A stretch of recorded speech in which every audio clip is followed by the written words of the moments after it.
Hello everyone! What I've got for you today is one of the best Zerg players in the world versus one of the best Protoss.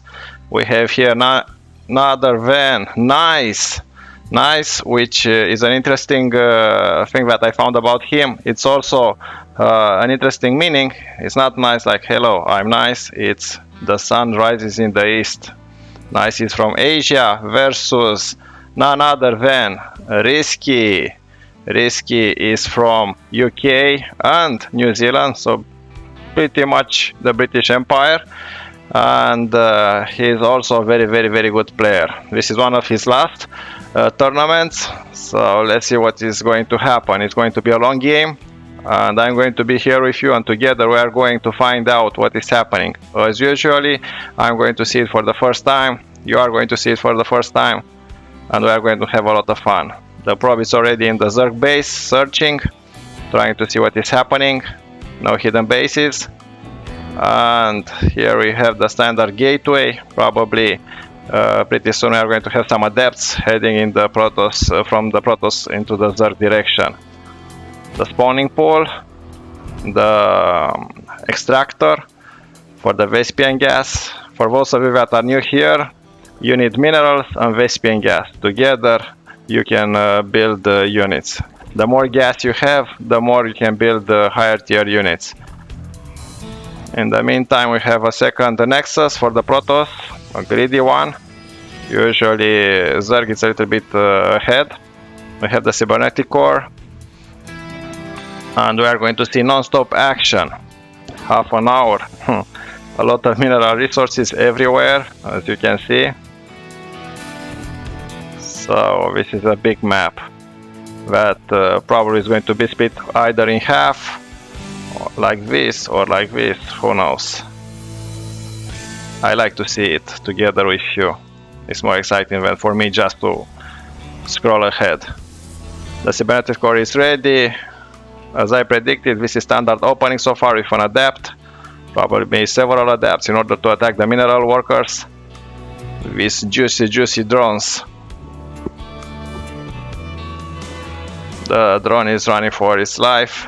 Two Zerlings are running after it and survived. Good for you. Now the shield, it's for Protoss we have shields that can regenerate and health, while for the Zerg unit we have just health and it can regenerate completely after a while. The adept has this great ability to shade. He can either go with the shade like he did right now, or it can remain where it is, trying to scout what is happening, and disappeared over here. It's very confusing if you play with someone that is shading a lot, because you need to be in several places at the same time. See? This is a great... and what does he has behind him? Very nice character. Poof, disappeared. What do we have here? Another pylon. In the main base, already a Stargate.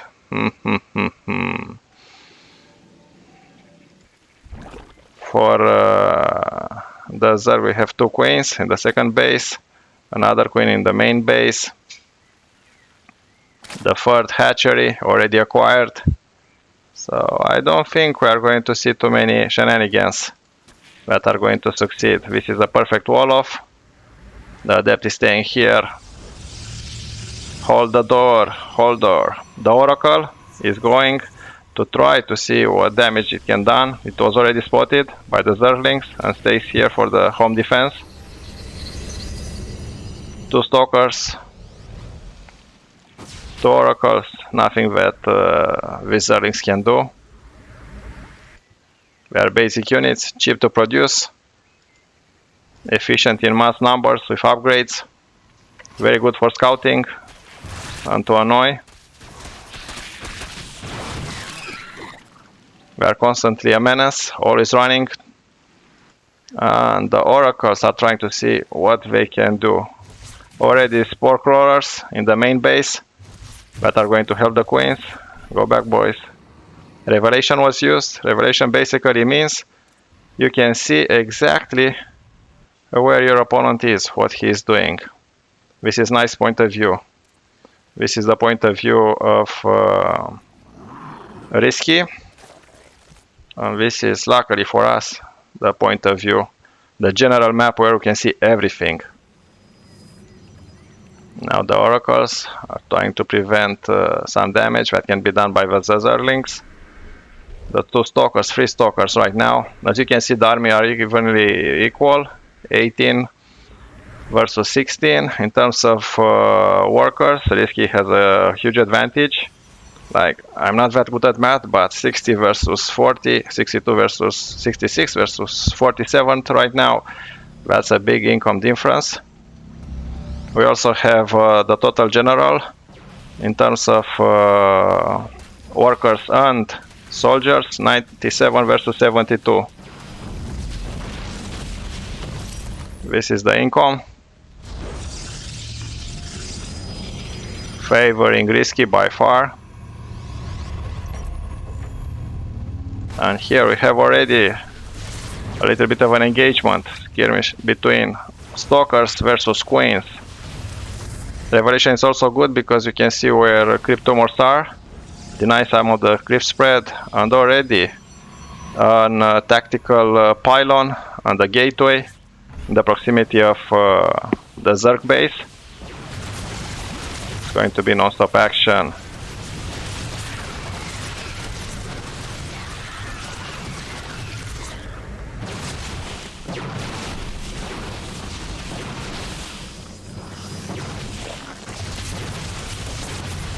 Now you can see everything.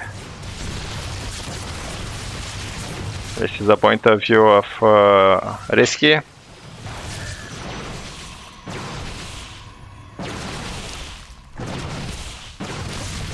This is like a choke point. Now you cannot go further. You have two spine crawlers. You have 1, 2, 3, 4, 5, 6, 7 queens. A surrounded was tried. Failed. What Nice is doing right now, keeping at bay the Zerg expansion. If you left it unchecked, it's going to overwhelm you extremely fast.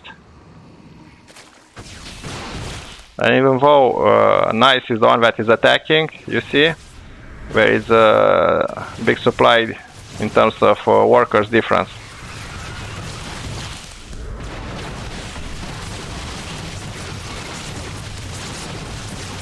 These stalkers are useless, but what he does, he's blinking the weak units behind, letting them regenerate health in their shield. The pylon is excellent, it can teleport units. And this base is in a big danger. Already an upgrade, even though this is what a good player, professional player is doing. You are attacked, but still you invest in the late game. Upgrades in terms of defense or attack are vital, can make the difference, a big difference. We also have hydraulics in big number. They can shoot from a distance like queens, creating a perfect concave.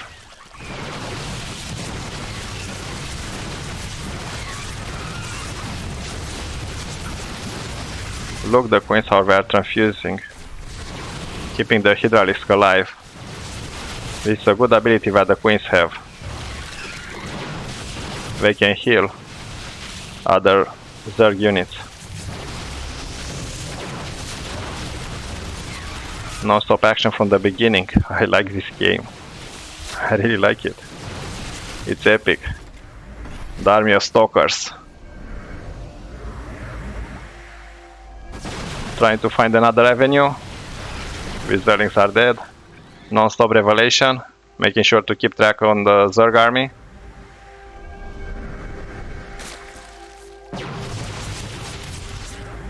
And blinking away.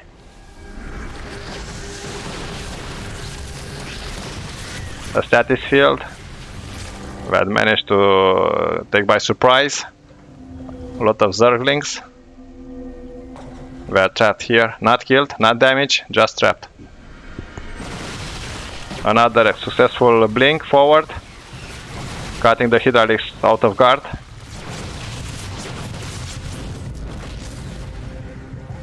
But I'm pretty sure, nice, this is it, you cannot do more damage.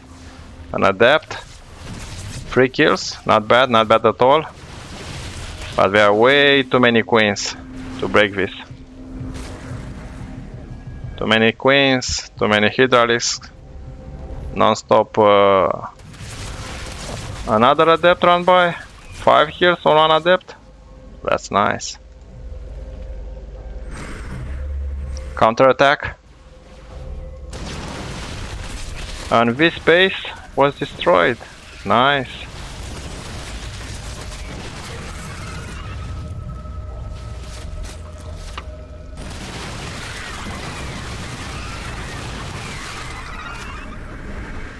The stalkers are going home. Strategical retreat, as they say.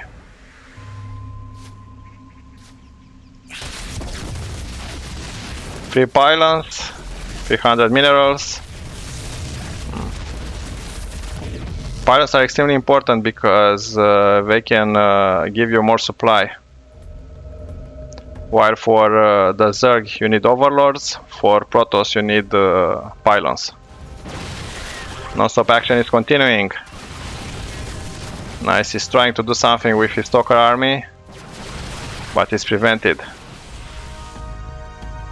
Risky is keeping his ground, as they say. In terms of workers, now become more equal. Adepts were able to kill some of them.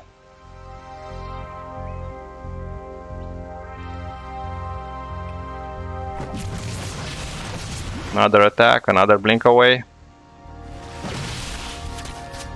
In terms of unit loss of income, as you can see here, resources.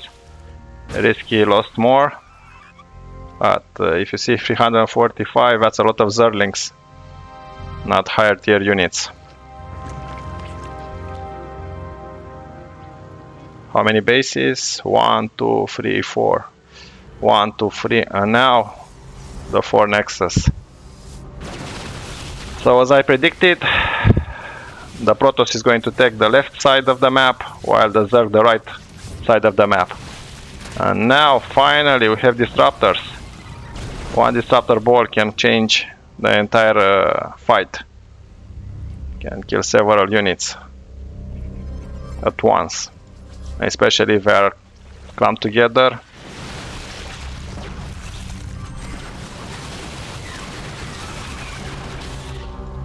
Revelation still used. The Zerglings are spotted. A nice blink forward was able to kill most of them.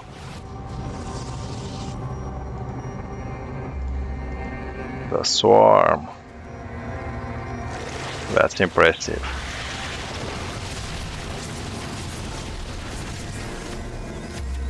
What can you do? Too many queens, constantly healing. But the creep spread is not that awesome.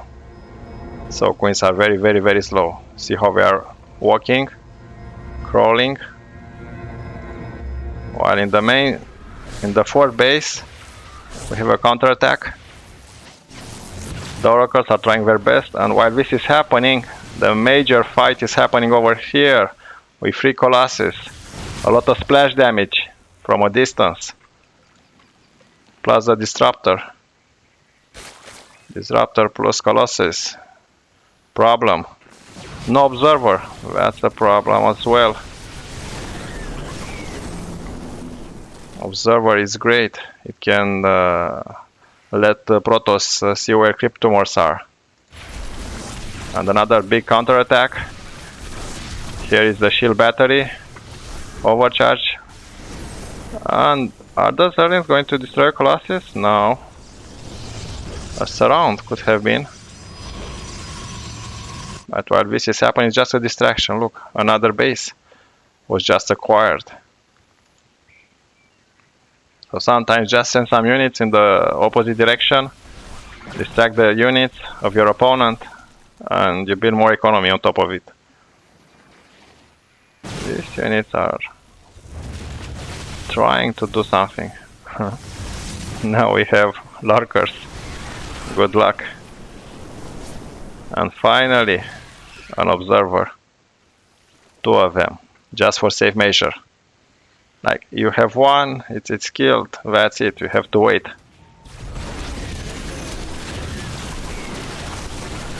A recall, because in the main base a lot of Zerlings appeared.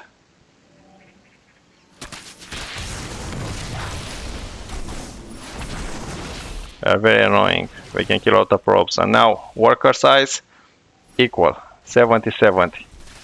But in terms of resources, here is a huge gap. 10,000 versus 17,000. And 4 still alive. Good for them, because here, while this is happening, we have a major engagement with our lurkers, yoinking, higher tier units killing the Colossus. Another one bites the dust, and another one. And now RiSky is just pulling back.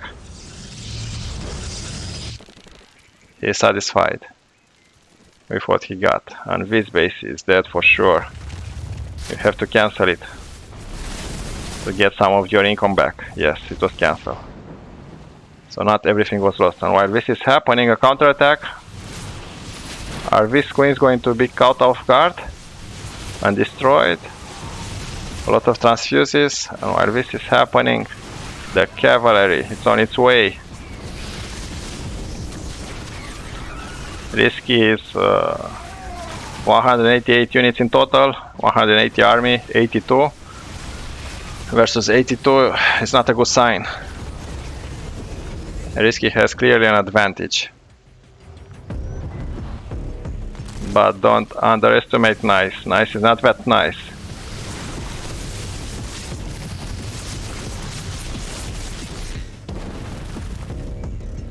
The observers now are even more important. Otherwise you cannot see where the lurkers are. These rocks are going to be destroyed, allowing Protoss units another pathway.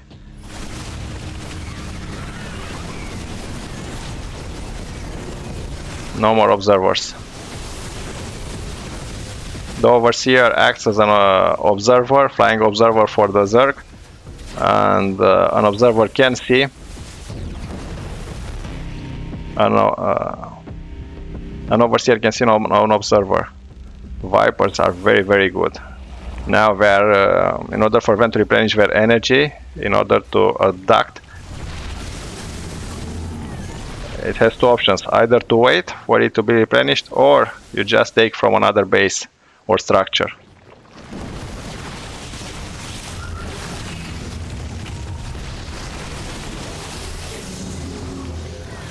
Everything that you can wish for, you have it in this game.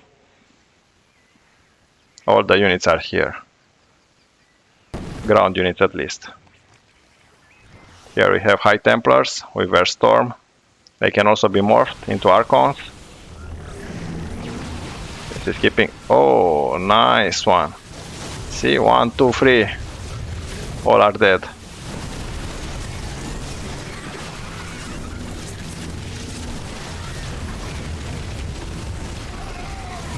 You have to be mobile.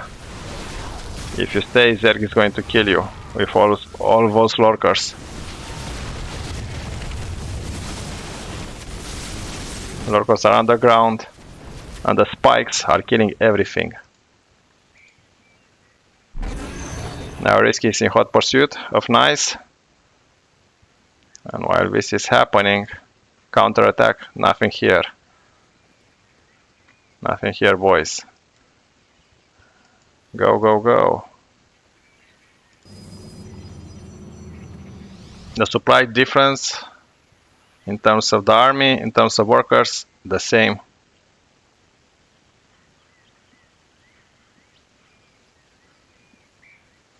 Another engagement. Lurkers are trying their best. Yeah, you have the shield battery overcharged, but nothing to attack. And this base is dead. Here is where the main action is happening. 1, 2, 3. Yes. Disruptors are very efficient if they can land their target. This base still alive? Not anymore. No. Nice, you are in big trouble. You are running out of bases. This one is dead for sure. This is going to be his lifeline.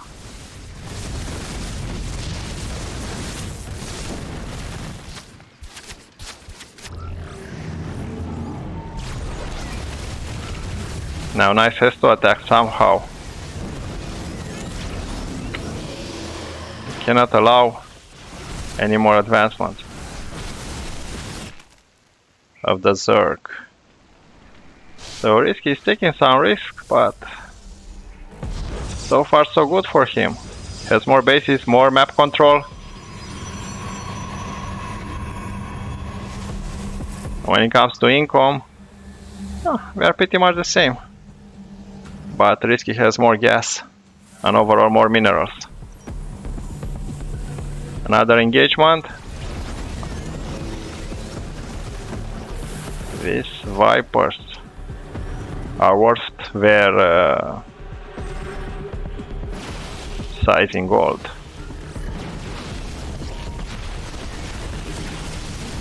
One, two, three dead. No, one, two survived. Not for long. Now trying to destroy some of the creep to deny the vision.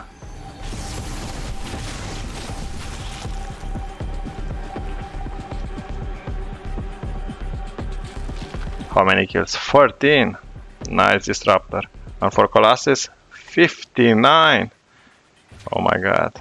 That's a hero Colossus. In the meantime, this base oversaturated. And the army is trying to take some of the ground back. And while this is happening, the number of lurkers increases. Now a switch to air armada will definitely be something awesome for Nice if he could afford a transition. Risky will be in a big problem. With only a couple of hydraulics, we cannot face an air armada.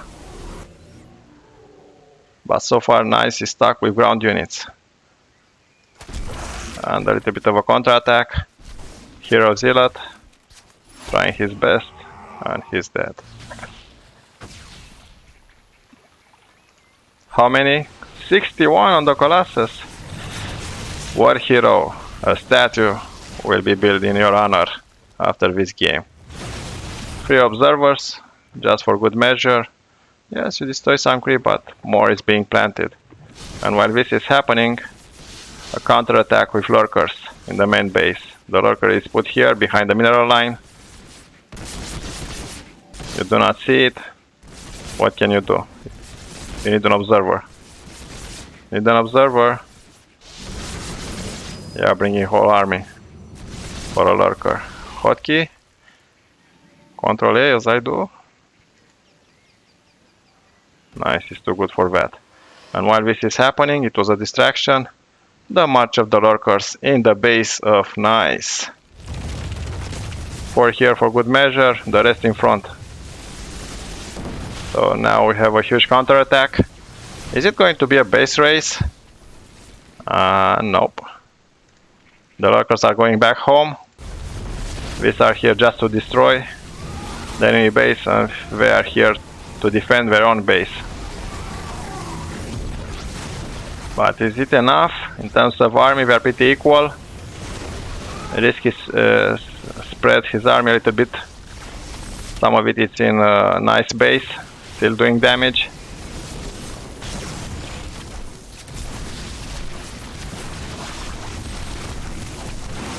That was a bold move. And now a recall. Yeah, you cannot lose all your structures. Otherwise you are going to lose the race base.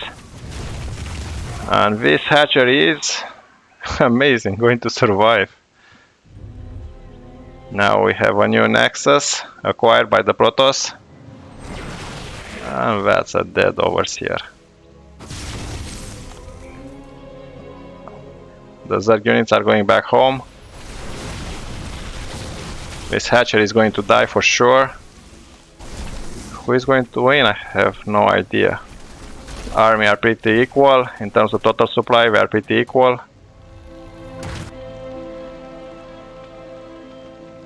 This base is attacked. Uh-oh. Big problem.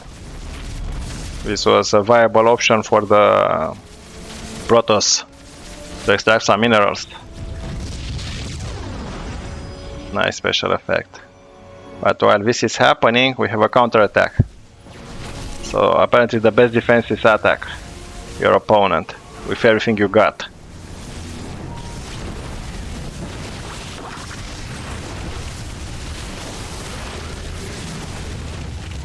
No, the hero. The hero is dead. Hero Colossus.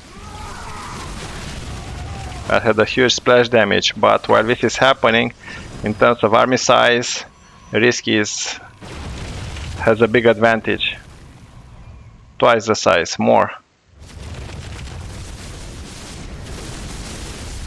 This Nexus is not going to survive to cut it.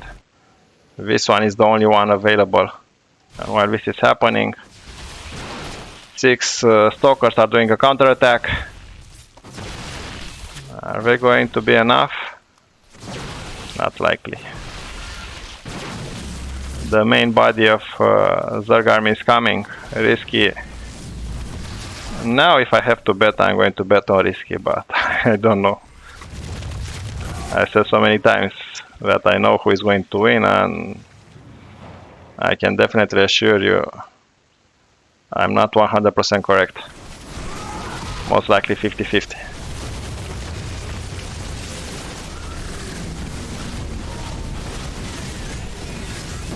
But now I'm pretty sure RiSky is going to win. I don't see what Nice can do anymore.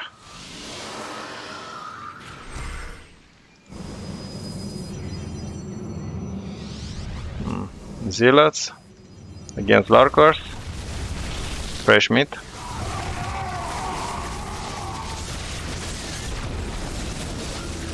Thermal resources lost, pretty equal. It's not a good sign when you are playing against Zerg.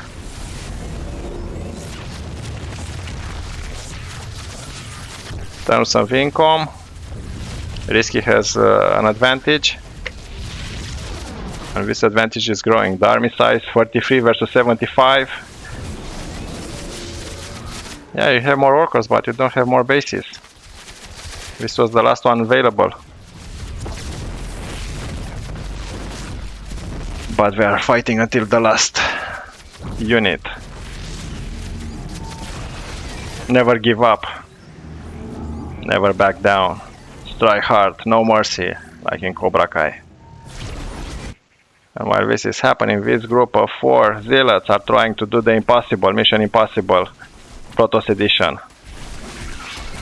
4 versus the SWORM base. Who is going to win? More Zerlings, but now the main Hydralisks are coming. The big sisters are here. And zealots are dead. Is Nice trying to acquire a new base? Yes. A new Nexus. But this is very expensive. It costs like 400 minerals. RiSky is also running out of minerals. This is his viable base. This one is run out. No more here. If he's going to keep it for a while, he's going to be able to extract. Now in terms of army, RiSky has 92. It's easy for us to say like, hey, attack, you have more units. But RiSky has no idea. And Protoss is trying to do a comeback. With so many disruptor shots, one is sufficient. But here we have the hero, RiSky, with a great victory. Well done, RiSky. Let's see the second match between these two wonderful players. Thank you for watching.